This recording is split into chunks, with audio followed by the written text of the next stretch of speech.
Comme toujours, son discours était très attendu. Pour sa troisième intervention devant l'Assemblée générale des Nations unies, le président Trump a livré un discours offensif, grave, aux accents parfois de campagne électorale.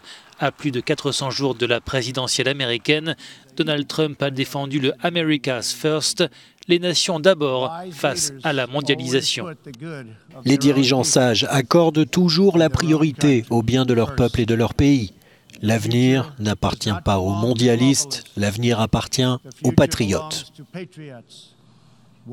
Dans son discours, Trump a fustigé plusieurs pays, l'Iran, mais aussi la Chine, dont il a encore une fois dénoncé la politique commerciale de ces dernières années.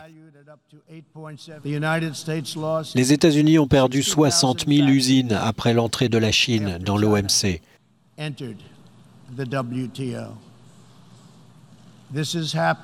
Cela se produit dans d'autres pays du monde.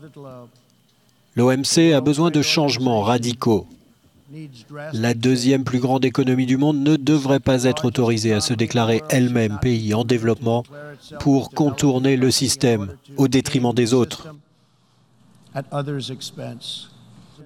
Par ailleurs, Donald Trump a évoqué le Brexit, disant travailler étroitement avec le Premier ministre britannique Boris Johnson sur les relations futures entre leurs deux pays. Alors que le Royaume-Uni prépare sa sortie de l'Union européenne, j'ai clairement indiqué que nous sommes prêts à conclure avec le Royaume-Uni un nouvel accord commercial exceptionnel qui apportera des avantages considérables à nos deux pays. Le président américain, qui a d'ailleurs rencontré Boris Johnson en marge de cette Assemblée générale de l'ONU, Trump a une nouvelle fois fait l'éloge du Premier ministre britannique qui fait, je cite, un travail fantastique.